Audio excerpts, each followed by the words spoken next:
আল্লাহু আকবার। এখানে বসার মতো তৌফিক কে দিয়েছে? আল্লাহ পাকের প্রদত্ত পাওয়ার আমার আপনার ভিতরে আছে। জোরে বলেন ঠিক কিনা? সেটা আপনাদেরকে দেখাই। যদি আল্লাহ পাক প্রদত্ত পাওয়ার যদি আমার আপনার ভিতরে না থাকতো, আমি আপনি এই জায়গায় এসে বসতে পারতাম না। জোরে বলেন ঠিক কিনা? যে পাওয়ারটা ভিতরে থাকার কারণে চোখ দিয়ে আমরা দেখতে পারি, কান দিয়ে শুনতে পারি, জবান দিয়ে বলতে পারি, সমস্ত অঙ্গ প্রত্যঙ্গ দিয়ে কাজ করতে পারি। কিন্তু যখন আল্লাহ প্রদত্ত পাওয়ার ভিতর থেকে চলে যাবে, চোখ চোখের জায়গায় থাকবে, কান কানের জায়গায় থাকবে, জবান থাকবে, অঙ্গ প্রত্যঙ্গ থাকবে, ওই আল্লাহ প্রদত্ত পাওয়ার ভিতর থেকে রূহটা যখন বাহির হয়ে যাবে, এই বাহির হওয়ার সাথে সাথে এই লাশটা, কিছুক্ষণ আগে আমার ভাই লাশের কথা বলছিলেন, বলে জমিনের মধ্যে এরকম একটা লাশ পড়ে থাকবে যার এক কানা পরিমাণও দাম থাকবে না। জোরে বলেন ঠিক কিনা? কত কষ্ট করে মেহনত করে বড় বড় দালান কোঠা বানাইলো, বিল্ডিং বানানো হলো, বিল্ডিং এর ভিতরে রুম, বাথরুম, বাথরুমের ভিতরে কমোড, নিজে যে কামরার ভিতরে থাকবে সেই কামরাকে সাজানো হইল, দামি দামি খাট পালং দিয়ে সাজানো হয়েছে, বিভিন্ন রকমের জিনিস দিয়ে ঘরটাকে সাজানো হয়েছে। কিন্তু যখন তার ভিতর থেকে এই রূহটা চলে যাবে, তখন কিন্তু তাকে আর ওই ঘরের ভিতরে একটা দিনও রাখবে না। জোরে বলেন ঠিক কিনা? ঈশার নামাজ পরে যদি মারা যায়, মানুষকে ডাকাডাকি করে বলবে তাড়াতাড়ি একে বাহির করো। জোরে বলেন ঠিক কিনা?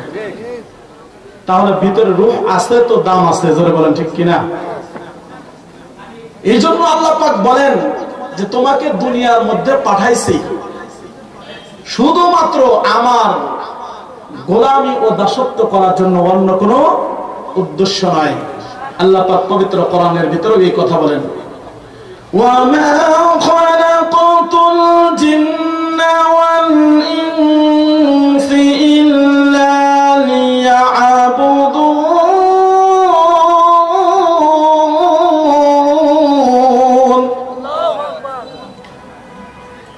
জিন এবং ইনসানকে আল্লাহ পাকের দাসত্ব গোলামির জন্য বানানো হয়েছে, অন্য কোনো উদ্দেশ্যে বানানো হয় নাই।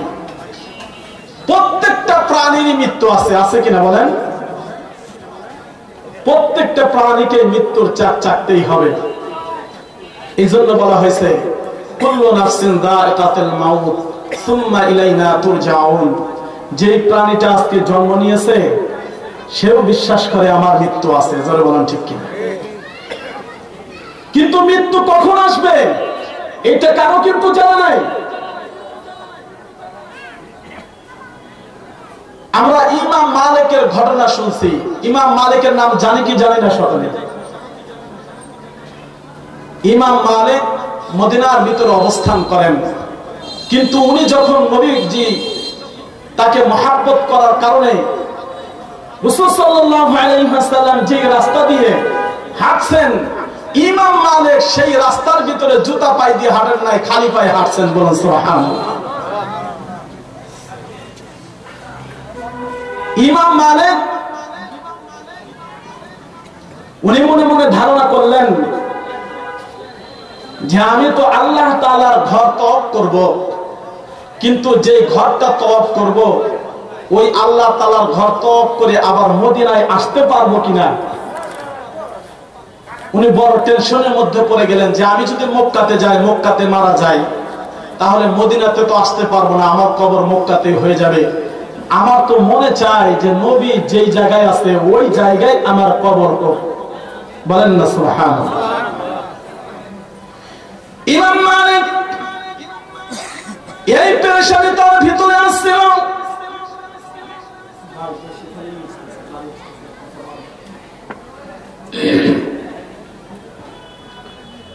মনে মনে চিন্তা ভাবনা করল যে আমি আল্লাহ তাআলার ঘর তওয়াফ করার জন্য যাব, কিন্তু আল্লাহ তাআলার ঘর তওয়াফ করার পর আবার মদিনাতে ফেরত আসতে পারবো কিনা তা জানি না। এই জন্য ইমাম মালিক উনি কি করলেন, রাত্রিতে নামাজ আদায় করার পর ঘুমের মধ্যে গেছেন। ঘুমের মধ্যে স্বপ্নে যুগে তার সাথে পয়গম্বরের সাথে সাক্ষাৎ। বলেন না সুবহানাল্লাহ। বলেন তো আল্লাহ রাসূল সাল্লাল্লাহু আলাইহি ওয়াসাল্লামের সাথে যদি কোনো ব্যক্তির সাক্ষাৎ হয়, তাহলে ওই ব্যক্তির জন্য তার কপালটা খুলে গেল এবং তার জন্য জান্নাত ওয়াজিব হয়ে গেল। বলুন সুবহানাল্লাহ। মুসলমান ইমানদার আল্লাহর গোলাম ইমাম মালিক আল্লাহ রাসূল সাল্লাল্লাহু আলাইহি ওয়াসাল্লামের সাথে স্বপ্নে যুগে সাক্ষাৎ। স্বপ্নে সাক্ষাৎ হওয়ার সাথে সাথে তখন আল্লাহ রাসূল সাল্লাল্লাহু আলাইহি ওয়াসাল্লামকে বলতেছে, ইয়া রাসূলুল্লাহ, ইয়া হাবিবাল্লাহ, আমি তো মদিনার থেকে মক্কায় যাইতে চাই, কিন্তু মক্কা থেকে আমি মদিনার ভিতরে আবার আসতে পারবো কিনা, কতদিন আমার হায়াত আছে তা তো আমি জানি না। এর জন্য ইমাম মালিক যখন আল্লাহ রাসূলকে এই প্রশ্ন করলেন, আল্লাহ রাসূল সাল্লাল্লাহু আলাইহি ওয়াসাল্লাম সঙ্গে সঙ্গে তাকে একটা হাত এইভাবে দেখায়া দিলেন। একটা হাত দেখলেন, সঙ্গে সঙ্গে ঘুম ভেঙে গেল। উনি আফসোস করতে লাগলো, হায় হায়, আমি তো বুঝলাম না, আল্লাহ রাসূল আমাকে একটা হাত দেখাইছে, কিন্তু আমার 5 দিন হায়াত না 5 বছর হায়াত, এই কথা তো রাসূল সাল্লাল্লাহু আলাইহি ওয়াসাল্লাম আমাকে বলে নাই। বড় টেনশনের মধ্যে পড়ে গেলেন। ইমাম মালিক এবার কি করলেন, ওই কালীন সিনা ইবনে সিরিন বড় স্বপ্নের বৃত্তান্ত করত, এই জন্য উনি তার খাদেমকে তার কাছে পাঠায়া দিলেন। খাদেমকে বললেন, তুমি ইবনে সিরিনের কাছে যাও, যাওয়ার পরে তাকে বলো, এই প্রশ্নের কথা বলো, এই স্বপ্নের কথা তুমি বলো, কিন্তু আমার নাম বলবা না। ইবনে সিরিনে গেছে যখন তার খাদেম চলে গেছে, খাদেম চলে যাওয়ার পর ডাক দিয়ে বলতেছেন যে দেখেন, আমার হুজুর আপনার কাছে পাঠাইছে, রাসূল সাল্লাল্লাহু আলাইহি ওয়াসাল্লাম তাকে হাত দেখাইছে এইভাবে, তাহলে তার 5 দিন হায়াত না 5 বছর হায়াত, আপনি একটু বলেন। ইবনে সিরিন ডাক দিয়ে বলতেছে, তুমি যেই ব্যক্তি স্বপ্নে দেখছে তার নামটা আমার কাছে বর্ণনা করো। তখন বলতেছে, বলে তার নামটা বলা যাবে না, আমাকে বলতে নিষেধ করেছে। তখন ইবনে সিরিন ডাক দিয়ে বলতেছেন, বলে দেখো, তুমি যদি তার নাম না বলো তাহলে আমি স্বপ্নের বৃত্তান্ত তোমার কাছে বলবো না। তখন ওই খাদেম ডাক দিয়ে বলতেছে, আমাকে বলতে নিষেধ করেছে। ইবনে সিরিন ডাক দিয়ে বলতেছে, দেখো, মদিনার ভিতরে গতকাল রাত্রিতে একজন ব্যক্তি স্বপ্নে দেখেছে এরকম স্বপ্ন, আর সেই ব্যক্তি স্বপ্নে দেখেছে সেই ব্যক্তি হচ্ছে ইমাম মালিক। বলুন সুবহানাল্লাহ। আল্লাহ পাক ইবনে সিরিনকে জানাইছেন, ইবনে সিরিন কিন্তু ওই খাদেম কিন্তু নাম বলে নাই। দেখেন তাদের ইলমের, তাদের ধাস আর তাদের আমলের কেমন ধাস, কে কি স্বপ্নে দেখছে তারা বলতে পারতেছে। বলে এইরকম ধরনের স্বপ্ন একমাত্র মদিনার মধ্যে ইমাম ইবনে মালিক দেখতে পারে। যখন এই কথাটা বলছেন ভাই, তখন খাদেম চলে আসছে। খাদেম চলে আসার পরে বলতেছে, আপনার নাম বলতে বলেছে, না হলে স্বপ্নের বৃত্তান্ত বলবে না। এইবারে তখন ডাকতে বলতেছে, যাও আমার নামটা বলো। ইবনে সিরিনে গেছে যখন ইমাম মালিক গেছেন, ইমাম মালিকের খাদেম যা বলতেছে, বলে এটা স্বপ্ন, আসলে আপনি যে কথা বললেন, যেটা ধারণা করেছেন, সে আসলে পাঠাইছে আমাকে, আসলে সেই স্বপ্নে দেখেছে। তখন ডাক দিয়ে বলতেছে, দেখো, 5টা জিনিস এখানে আল্লাহ রাসূল বুঝাইছে। কয়টা জিনিস বলেন? 5টা জিনিস এখানে বুঝাইছেন। তার মধ্যে 1 নাম্বার বিষয় হলো, যখন সন্তান পেটের ভিতরে, মার পেটের ভিতরে রক্তকুণ্ডলী অবস্থায় থাকে, ওই সময় সন্তান হবে না ছেলে হবে না মেয়ে হবে, এই খবরটা পৃথিবীর কোনো মানুষ জানে না। এই খবরটা আমার আল্লাহ পাক গোপন রাখছে। বলুন সুবহানাল্লাহ। এ মুসলমান ইমানদার আল্লাহর গোলাম,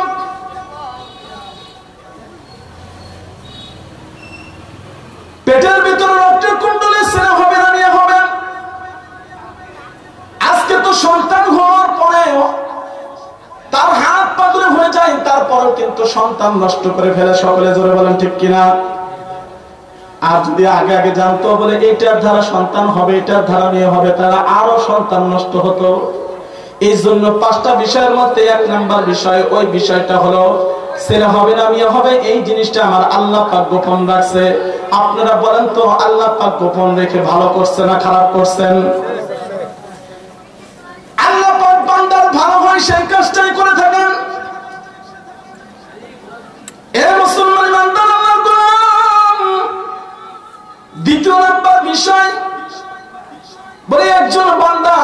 দুনিয়ার মধ্যে আসবে, কয়দিন তারা হায়াত, এই হায়াতটা কতদিন কেউ কোনোদিন জানে না। জোরে বলেন ঠিক কিনা? আচ্ছা বলেন তো, এখানে যারা বসেছি আমরা কি বলতে পারবো নাকি যে আমার হায়াত এতদিন, আমি আরো আগে সামনে বাঁচবো? এরকম কোন গ্যারান্টি আছে নাকি? না না না, কোনো গ্যারান্টি নাই। কয়দিন হায়াত এটা কিন্তু বলতে পারবেন না। বলে এই বান্দা দুনিয়ায় আসার পর এরপরে তার রিজিক কতটুকু রিজিক আছে সেও কিন্তু বলতে পারবে না। জোরে বলেন ঠিক কিনা? চতুর্থ নাম্বার, কোন দিন তার মৃত্যু হবে এইটাও কিন্তু তার জানা নাই। পঞ্চম নাম্বার, কোথায় তার মৃত্যু হবে, কোন অবস্থায় মৃত্যু হবে এই বিষয়টাও কিন্তু জানা নাই। জোরে বলেন ঠিক কিনা? এই জন্য ইবনে সিরিন ডাক দিয়ে বলতেছে, তুমি ইমাম মালিককে বলো এই পাঁচটা বিষয় আল্লাহ পাক গোপন রাখছে, স্বয়ং রাসূলও জানেন না। বলুন সুবহানাল্লাহ।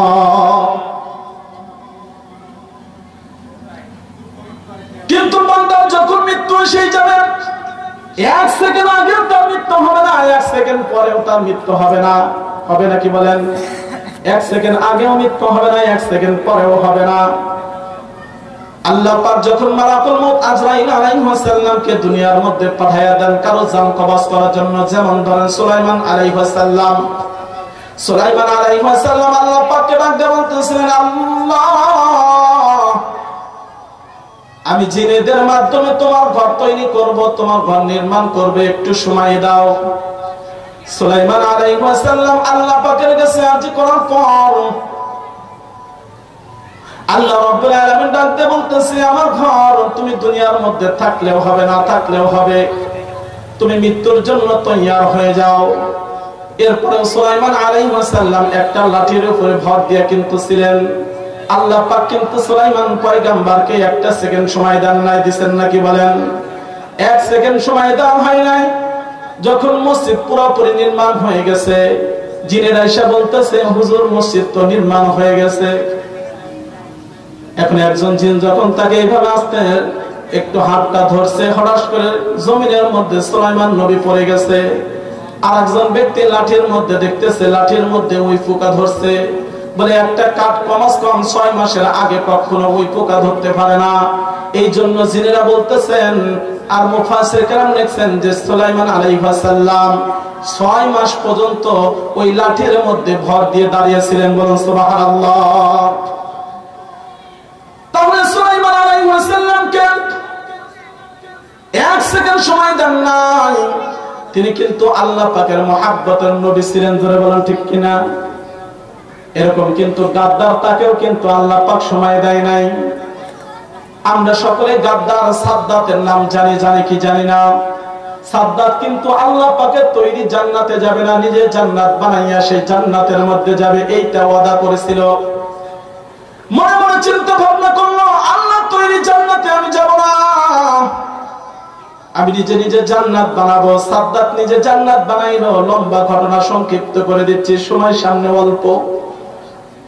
সাদ্দাত যখন জান্নাতের ভিতরে যাবে, জান্নাতে ঢোকার জন্য যখন অগ্রসর হইতেছে ঘোড়া নিয়ে, যখন যাইতেছে, একজন বৃদ্ধা লোকের বেশে মালাকুল মউত আজরাইল আলাইহিস সালাম সাদ্দাতকে সামনে দাঁড়িয়ে গেছে। সাদ্দাতকে বলতেছে, সাদ্দাত, এখন আপনাদের সমাজের মধ্যে যদি কোনো গরিব মানুষ জীর্ণ শীর্ণ বৃদ্ধ যদি হয়ে যায়, অনেক সময় দেখবেন ধনাঢ্যবান ব্যক্তি তাকে প্রাধান্যই দেয় না, মূল্যায়নই করে না। জোরে বলেন ঠিক কিনা? যুবকেরা পর্যন্ত মূল্যায়ন করে না। এক পর্যায়ে দেখা যায় ওই সাদ্দাত তাকে মূল্যায়ন না করে সামনের দিকে অগ্রসর হইতেছে। যখন সামনের দিকে অগ্রসর হয়, এবার মালাকুল মউত আজরাইল আলাইহিস সালাম সাদ্দাতকে ডাকে, সাদ্দাত। এবার সাদ্দাতের ভিতরে পিলে চমকে গেল, কি ব্যাপার? আওয়াজের মধ্যে যেন কেমন কেমন একটা ভাব বোঝা যায়। এটা তো সাধারণতম আওয়াজ না, এ মুসলমান ইমানদার। এই জন্য সাদ্দাত যখন দাঁড়িয়ে গেছে, সাদ্দাতের সামনে যাইয়া মুরব্বি বলতেছে, দেখো ভালো করে নজর করে দেখো, আমাকে চিনতে পারো কিনা? সাদ্দাত চিনতে পারে না, চিনতে পারে না। এইবার সাদ্দাতের পরিচয় দিচ্ছে, আমি হচ্ছি মালাকুল মউত আজরাইল আলাইহিস সালাম, তোমার সামনে আছি তোমার জানটা কবজ করার জন্য, তোমার জান কবজ করার জন্য আছি। সাদ্দাত ডাকতে বলতেছেন, ও মালাকুল মউত আজরাইল, আমি জান্নাত বানাইলাম, আমাকে একটু জান্নাতে ঢোকার অনুমতি দাও। মালাকুল মউত আজরাইল আলাইহিস সালাম যখন অনুমতি চাইলেন, তার কাছে যখন সাদ্দাত অনুমতি চাইলেন, বলেন তো সাদ্দাতকে অনুমতি দিছে নাকি? না না না, সাদ্দাতকে কোনো অনুমতি দেওয়া হয় নাই। এই জন্য সাদ্দাত আবার বলতেছে, ভাই আমাকে আর একটু সময় দিবা, আমি শুধু জান্নাতের ভিতরে ঢুকবো, ডান দিকে মাথা দিব আর বাম দিকে মাথা দিব, এতটুকু সময় তুমি আমাকে দাও। এ ভাই, মালাকুল মউত এইভাবে যখন রাজি করতে থাকে, সাদ্দাত যখন মালাকুল মউতের কাছে রাজি করতে থাকে, মালাকুল মউত আজরাইল আলাইহিস সালামের মনের ভিতরে একটু দয়া হয়ে গেল। দেখি আল্লাহ পাককে একটু বলি। আল্লাহ রাব্বুল আলামিনের কাছে এইবার ডাকতে বলতেছি, আল্লাহ, সাদ্দাত নিজে জান্নাত বানাইছে, জান্নাতের ভিতরে ঢুকবে, একটু সময় চাই, তুমি সময় দিবা নাকি? ডাক দিয়ে বলতেছে, না না, তুমি জানো না এই গাদ্দার কিন্তু সাধারণ কোনো গাদ্দার না। আচ্ছা বলো তো, তোমাকে আমি যখন জান কবজ করার জন্য নদীর মধ্যে পাঠাইয়া দিয়েছিলাম, ওই সময় কি অবস্থা হয়েছিল? আজরাইল আলাইহিস সালাম ডাকতে বলতেছে, ইয়া রাসূলুল্লাহ, আজরাইল ডাকতে বলছে, আল্লাহ, আমি যখন সমুদ্রের মধ্যে একবার জান কবজ করতে গিয়েছিলাম, ওই সময় তুফান হয়েছিল, একটা লঞ্চ ভেঙে চুরমার হয়ে গেছিল, তুফান শুরু হয়ে গেছিল, ওর ভিতরে একজন মহিলা, গর্ভধারিণী মহিলা একটা তক্তার উপরে ছিল, ওই অবস্থায় সন্তান জন্ম হয়েছে। ওই সময় তুমি যখন আমাকে বলেছো, মালাকুল মউত, যাও, তুমি তাড়াতাড়ি যাও, এই মুহূর্তে ওই মার জান কবজ করে নিয়ে আসো। আমি তোমার কাছে বলছিলাম, আল্লাহ, এই নদীর মধ্যে এরকম দূর অবস্থায় এখন যদি জানটা কবজ করি, আল্লাহ, একে কে দেখবে? আস্তা বলেন তো, আমাদের পালনেওয়ালা কে? বলেন, আমাদের পালনেওয়ালা কে? আমাদের খাওয়ান কে? আমাদের লালন পালন করেন কে? আল্লাহ পাক ডাকতে বলতেছেন, এই মালাকুল মউত, আমি তোমাকে অর্ডার করেছি, তুমি তাড়াতাড়ি জান কবজ করো। ওই বাচ্চাকে খাওয়ানোর দায়িত্ব, পালনের দায়িত্ব আমি আল্লাহ, তোমার কোনো চিন্তা নাই, তুমি তাড়াতাড়ি জানটা কবজ করো। এ ভাই, সঙ্গে সঙ্গে মালাকুল মউত আজরাইল আলাইহিস সালাম মহিলার জানটা কবজ করে নিয়ে যায়। আল্লাহ পাক ওই ছোট্ট বাচ্চাকে তক্তার উপরে ভাসাইয়া ভাসাইয়া ভাসাইয়া ভাসাইয়া সমুদ্রের কিনারে নিয়ে গেছেন। একটা সমুদ্রের গর্তের ভিতরে থাকছে, বালির গর্তের ভিতরে আল্লাহ পাক তাকে রাখছেন। ওইদিকে বনের ভিতরে একটা গর্ভধারিণী বাঘ ছিল, তার সন্তানটা মারা যাওয়ার কারণে তার স্তনে স্তনে দুধ আছে, কিন্তু দুধ তো খাওয়ার মতো কোনো বাচ্চা নাই, ফুলে একদম ব্যথায় ভরপুর হয়ে গেছে। এই জন্য বাঘটা, মা বাঘিনীটা ঘুরতেছে কিভাবে একটু আরাম পাওয়া যায়। নদীর কিনারে আছে, মনে মনে চিন্তা ভাবনা করলো, এখানে যদি গরম বালুর উপরে যদি আমি একটু বসি, তাহলে হয়তো আমার ব্যথাটা নির্মল হবে। এই জন্য আসলেন। আসার পরে আল্লাহ পাক দেখেন ওই ছোট্ট শিশু বাচ্চাকে যেই গর্তের মধ্যে রাখছিলেন, ওই গর্তের ভিতরে গেছে, আর ওই গর্তের ভিতরে বাঘিনীর দুধটা ওই বাচ্চার মুখের মধ্যে আমার আল্লাহ দিয়ে দিছে। বলুন সুবহানাল্লাহ।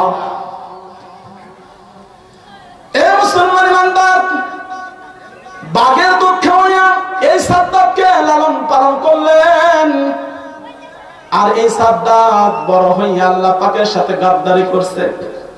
এই জন্য আল্লাহ পাক বলে, বান্দারে, এ বান্দা, আমি তোমার জন্য কি ব্যবস্থা করি নাই? তোমার জন্য গরুর গোস্তের ব্যবস্থা করছে। গরু গোস্ত ভালো লাগে না, খাসির গোস্ত খাও। খাসির গোস্ত ভালো লাগে না, হাঁসের গোস্ত খাও। হাঁসের গোস্ত ভালো লাগে না, তুমি মুরগির গোস্ত খাও।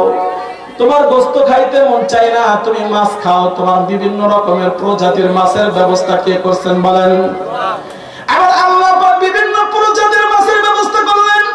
আল্লাহ পাক বলেন, তোমার গোস্ত খাইতে ভালো লাগে না, মাছ খাইতে ভালো লাগে না, তুমি ফল ফ্রুট খাও। আল্লাহ পাক এই জমিনের মধ্যে এমনও ফল আছে যা আমরা কোনোদিন চোখেও দেখি নাই, এরকম ফলও আছে, জোরে বলেন ঠিক কিনা? এক এক সময় এক এক সিজনে দেখা যায় এক এক রকমের ফল আসে। তখন আমি মনে মনে আল্লাহ পাককে ধারণা, আল্লাহ পাকের শুকরিয়া আদায় করি, আল্লাহ আমাদের সামনে যে ফলটা দিয়েছো এরপরে না জানে আরো কি ফল রাখছো। এ মুসলমান বান্দা, আল্লাহর গোলাম, একটু ভালো করে চিন্তা করে দেখেন, এই দুনিয়ার মধ্যে আল্লাহ পাক এই গোশতের ভিতরে কি ধরনের মজা, মাছের মধ্যে কি ধরনের মজা, ফলের মধ্যে কি ধরনের মজা, এর চাইতে আল্লাহ পাক আমাকে আপনাকে যারা পরিমাণ যখন ঈমান নিয়ে জান্নাতে চলে যাব, ওই জান্নাতের ভিতরে আল্লাহ পাক কত নাজ নিয়ামত রাখছে, জোরে বলুন ঠিক কিনা? এই জান্নাতের ভিতরে একটা কলা আপনাকে দেবে খাওয়ার জন্য। আপনি আল্লাহ পাককে বলবেন, আল্লাহ তুমি আমাকে কলা দিলা, এই কলা তো দুনিয়ার মধ্যেই আমি খাইছি। তুমি আমাকে মালটা দিলা, এই মালটা তো দুনিয়ার মধ্যেই খাইছি। আল্লাহ পাক বলেন, দুনিয়ার কলাগুলি খোসা ফালাইতে হয়, মালটার খোসা ফালাইতে হয়, কিন্তু দেখো তুমি খোসার মধ্যে এক স্বাদ পাইবা আর খোসার ভিতরে আর এক স্বাদ পাইবা। বলুন সুবহানাল্লাহ। এ মুসলমান বান্দা, আল্লাহর গোলাম, দেখেন জান্নাতের ভিতরে খাবার দাবারের কোনো অভাব নাই, শুধু মনের ভিতরে একটু আকাঙ্ক্ষা করবেন আমি এই জিনিসটা খাবো, মনে মনে ধারণা করবেন জান্নাতের ভিতরে আঙ্গুর ফল খাবো। ও মুসলমান ইমানদার আল্লাহর গোলাম, আমার আল্লাহ পাক বলে ওই আঙ্গুর ফলের ডালগুলি তোমার মুখের সামনে আসবে। বলুন সুবহানাল্লাহ। জান্নাতের ভিতরে যে হুর দেওয়া হবে, ওই হুরদের চেহারা কেমন? এই আসমানের মধ্যে যদি শুধুমাত্র এই কেনি আঙ্গুলের একটা আঙ্গুল যদি বাহির করে দেন, আসমানে যে সূর্য ওঠে বলে এই সূর্য চাইতে ওই কেনি আঙ্গুলের সূর্য আরো বেশি। বলুন সুবহানাল্লাহ। জান্নাতের ভিতরে যে হুরগুলি তোমাকে দেওয়া হবে, বলে ওই হুর যদি একবার সমুদ্রের মধ্যে যদি একবার থুথু ফালায়, বলে ওই থুথু ফালার কারণে সমুদ্রের পানিগুলি মিষ্টিতে পরিণত হয়ে যাবে। বলুন সুবহানাল্লাহ। এই জন্য আল্লাহ পাক বলেন, তোমাকে আমি কি খাওয়াই নাই, তোমার জন্য সবকিছু ব্যবস্থা করলাম। মালাকুল মউত বলতেছে, মালাকুল মউত এই সাদ্দাতের জন্য আমি অনেক রকমের জিনিসের ব্যবস্থা করছি, তারপরে আমার সাথে গাদ্দারি করছে, ও আমার নাফরমানি করছে, ওকে একটা সেকেন্ড সময় দেওয়া হবে না। ফাইদা জাআ আজালুহুম লা ইস্তাখিরুনা সাআতাও ওয়া লা ইস্তাকদিমুন। আল্লাহু আকবার। এক সেকেন্ড সময় দিও না। এই জন্য সাদ্দাত একটু তেরামি করেন, ঘোড়া থেকে নামানোর জন্য চেষ্টা করবেন। মুফাসসির কিরাম লিখছেন, বলে এক পা ঘোড়ার উপরে থাকবে আর এক পা মাটিতে থাকবে। আল্লাহ পাক বলবে, এই মুহূর্তে তাড়াতাড়ি তার জানটা কবজ করে নিয়ে আসো। তাই মুসলমান একটু চিন্তা ভাবনা করে দেখেন, একজন পয়গম্বর ছিলেন সুলাইমান, সে তো আল্লাহ পাকের সব সময় বন্দেগী করছে, তারপরও তাকে সময় দেয় নাই। একজন গাদ্দার, সে আল্লাহ পাকের সাথে নাফরমানি করছে, গাদ্দারি করছে, তাকেও কিন্তু সময় দেয় নাই। আপনাকে আমাকে সময় দেবে? বলেন, আপনাকে আমাকে সময় দেবে? আপনাকে আমাকে সময় দেওয়ার কোনো প্রশ্নই ওঠে না। কেননা আমরা ওই রকম ধরনের ইবাদত তো করতেই পারি না। এ মুসলমান ইমানদার, এই দুনিয়ার মধ্যে একমাত্র আল্লাহ রাসূল সাল্লাল্লাহু আলাইহি ওয়াসাল্লামের কাছে মালাকুল মউত আজরাইল আলাইহিস সালাম এসে তো সালাম দিলেন, আসসালামু আলাইকুম ইয়া রাসূলুল্লাহ, আল্লাহ আপনার জানটা কবজ করার জন্য পাঠাইছে। আপনি যদি দুনিয়ার মধ্যে থাকতে চান থাকতে পারবেন, আর যদি আপনি মাওলার সাথে সাক্ষাৎ করতে চান, মহব্বত করতে চান, তাও আপনি করতে পারবেন। বলেন কি করবেন?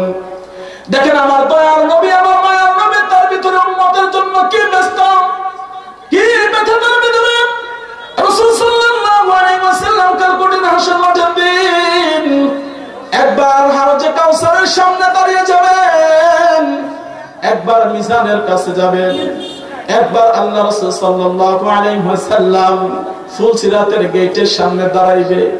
আবার আল্লাহ রাসূল সাল্লাল্লাহু আলাইহি ওয়াসাল্লাম জাহান্নামের গেটের সামনে দাঁড়াবে। আল্লাহ রাসূল সাল্লাল্লাহু আলাইহি ওয়াসাল্লাম কেন এত দৌড়াদৌড়ি করে? আমার কোন উম্মত যেন জাহান্নামের মধ্যে না যায়, এই জন্য আল্লাহ রাসূল এরকম ভাবে বিভিন্ন জায়গায় দৌড়াদৌড়ি করতে থাকবেন। রাসূল সাল্লাল্লাহু আলাইহি ওয়াসাল্লাম মালাকুল মউত আজরাইল আলাইহিস সালাম আসেন। আসার পর ডাকতে বলতেছে, ইয়া রাসূলুল্লাহ, ইয়া হাবিবাল্লাহ, আপনার জানটা কবজ করার জন্য আসি। আল্লাহ রাসূল সাল্লাল্লাহু আলাইহি ওয়াসাল্লাম এবার ডাকতে বলবে, ও আজরাইল, তাহলে আমার দোস্তকে একটু ডাকো। বলেন তো আল্লাহ রাসূলের দোস্তকে? আল্লাহ রাসূল সাল্লাল্লাহু আলাইহি ওয়াসাল্লামের দোস্ত ছিল জিবরাইল আলাইহিস সালাম। এ মুসলমান ইমানদার আল্লাহর গোলাম, এই আল্লাহ রাসূল সাল্লাল্লাহু আলাইহি ওয়াসাল্লামের কাছে দোস্তের কথা বললাম যে মালাকুল মউত আজরাইল আলাইহিস সালাম যখন আল্লাহ রাসূলের কাছে আসলেন, তখন আল্লাহ রাসূল বললেন, কি বললেন বলেন তো? বলেন কি বলছে? যে আমার দোস্তকে। আল্লাহ রাব্বুল আলামিন ডাকতে বলতেছেন, এ জিবরাইল, তাড়াতাড়ি যাও, আমার দোস্ত, আমার হাবিব তোমাকে তালাশ করছে, তাড়াতাড়ি যাও। সঙ্গে সঙ্গে ওই সময় তালাশ করার জন্য আজরাইল আলাইহিস সালাম আসবেন।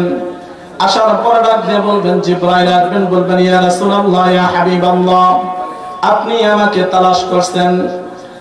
এইবার জিবরাইল বলার পর আল্লাহ রাসূল সাল্লাল্লাহু আলাইহি ওয়াসাল্লাম ডাক দিয়ে বলবেন, বলে দেখো, কাল কঠিন হাসর মাঠের দিন আমার উম্মতের গুনার খাতাগুলি সমস্ত মানুষের সামনে যখন পেশ করবে, আমি পয়গম্বর আলাইহিস সালাম আল্লাহ পাক খুব বড় মহব্বত করে, কিন্তু আমার গুনাহগার উম্মতের গুনার খাতা যখন অন্য মানুষ অন্য উম্মতদের সামনে যখন পেশ করবে, আমি রাসূল আমি তখন লজ্জাবোধ মনে করব। আল্লাহ রাব্বুল আলামিনের কাছে বলবা, যাতে করে আমার গুনাহগার বান্দার উম্মতের গুনার খাতা যেন অন্য উম্মতের সামনে যেন ওপেন না করে। আল্লাহ রাব্বুল আলামিন বলতে বলতেছে, হাবিব, আপনি চিন্তা করেন না, আপনার গুনাহগার উম্মতের গুনার খাতা তো আপনার অন্যান্য নবীর উম্মতের সামনে পেশ করা তো দূরের কথা, আপনাকেই আমি আল্লাহ পাক জানতে দিব না। বলুন সুবহানাল্লাহ। এ মুসলমান বান্দা, এরপর যখন মালাকুল মউত আজরাইল আলাইহিস সালাম রাসূল সাল্লাল্লাহু আলাইহি ওয়াসাল্লামের উপরে জান কবজ করার জন্য যখন হাতটা রাখবেন, হাতটা রাখার সঙ্গে সঙ্গে আল্লাহ রাসূল ডাকতে বলবেন, এ মালাকুল মউত, তুমি আমার জানটা কবজ করার জন্য যখন আমার বুকের উপরে হাত রাখছো, মনে হয় উহুদ পাহাড় মনে হয় আমার বুকের উপরে চাপায়া দিছো। আমি রাসূল, আমার তো গুনাহ নাই, কিন্তু আমার গুনাহগার উম্মতগুলি তাদের কি উপায় হবে? আমার গুনাহগার উম্মতের যখন জান কবজ করবা, আমি রাসূল এই জান কবজ করা এরকমই তো সহ্য করতে পারতেছি না। তাহলে আমার গুনাহগার উম্মতের জানটা যখন কবজ করবা, তাহলে সে কেমন করে সহ্য করবে? এ মুসলমান বান্দা, আল্লাহর গোলাম, এখানে হাদিসের মধ্যে আছে, কোরআনের মধ্যে আছে, কোন মুমিন বান্দা যখন জানটা কবজ করার জন্য আল্লাহ পাক মালাকুল মউত আজরাইলের দলবল যখন পাঠায়া দেয়, তখন তারা জান্নাত থেকে এক ধরনের খুশবু রুমাল নিয়ে ওই জান্নাতি ব্যক্তি অর্থাৎ ওই মৃত ব্যক্তির মাথার সামনে যায়। মাথার সামনে যাইয়া ওই মুমিন বান্দার কাছে এই আয়াতটা পড়ে, ইয়া আইয়াতুহান নাফসুল মুতমাইন্নাহ ইরজিই ইলা রাব্বিকি রাদিয়াতাম মারদিয়া ফাদখুলি ফি ইবাদি ওয়াদখুলি জান্নাতি। বলুন আল্লাহু আকবার। ওই আয়াতটাকে বলতে গিয়ে বাহির হও, ওই রবের দিকে প্রত্যাবর্তন করো, আর জান্নাতের মধ্যে ঢুকতে থাকো। এ মুসলমান বান্দার, মুমিন বান্দারা যখন জানটা এরকম তার সামনে জান্নাত আল্লাহ পাক তুলে ধরবে, আর জান্নাতের খুশবু তার নাকের মধ্যে যাইতে থাকবে। বলে আটার খামির থেকে একটা পশম যখন বাহির করতে কোন রকমের টের হয় না, কোন রকমের মতো বোঝা যায় না। মুফাসসির কেরাম আরো লেখছেন, বলে ছোট্ট বাচ্চা যখন মা স্তনে যখন মুখ লাগায় দুধ খায়, দুধ খাইতে খাইতে খাইতে খাইতে আস্তে আস্তে ঘুমায়া যায়। বলে একজন মুমিন বান্দা ওই জান্নাত দেখতে থাকবে, জান্নাতের ঘেরান নাকের মধ্যে আসতে থাকবে, এই অবস্থায় তার মৃত্যু হবে। বলুন সুবহানাল্লাহ। আর বেঈমান বান্দা খুব কঠিন অবস্থা, ওই দিকে যাব না। এই জন্য আল্লাহ রাসূল সাল্লাল্লাহু আলাইহি ওয়াসাল্লাম বলেছেন যে ও আজরাইল, আমার গুনাহগার উম্মতের জানটা কবজ করবা। ওই সময় যেই ব্যথাটা আমার যত উম্মত দুনিয়ার মধ্যে আছে, যতগুলো উম্মত দুনিয়ার থেকে আসবে, বলে সমস্ত উম্মতের জান কবজের ব্যথা আমি স্বয়ং রাসূলের বুকে চাপায়া দাও, তাও আমার উম্মতকে দিও না। এ মুসলমান, নবী আমাদের জন্য খুব বড় ইহসান। নবী আমাদের জন্য সুপারিশ করতে পারবেন। কাল কঠিন হাসর মাঠের দিন আল্লাহ পাকের কাছে একমাত্র নবী সুপারিশ করতে পারবে, মসজিদ সুপারিশ করতে পারবে, কোরআন সুপারিশ করতে পারবে। এই জন্য সুপারিশ করার জন্য ওই পন্থা অবলম্বন করা দরকার আছে কিনা বলেন?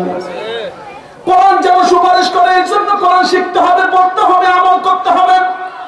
নবী যেন সুপারিশ করতে পারে, এই জন্য নবীর সুন্নতগুলি আগলে ধরে রাখতে হবে, নিজের মধ্যে সুন্নতগুলি ধারণ করতে হবে। এ মুসলমান, মসজিদ যেন সুপারিশ করতে পারে, এই জন্য যত যত মসজিদে আমরা নতুন নতুন মসজিদ দেখার জন্য যাব, ওইখানে যাই আল্লাহ পাকের শুকরিয়া হিসাবে ওযু করে 2 রাকাত করে প্রত্যেকটা মসজিদে নামাজ পড়ব। যেই জায়গার মধ্যে বান্দা নামাজ পড়বে, ওই জায়গায় তার জন্য আল্লাহ পাকের কাছে সুপারিশ করবে। বলুন সুবহানাল্লাহ। তাহলে এই 3টা জিনিস আমাকে আপনাকে সুপারিশ করুক, এটা আমরা চাই কি চাই না?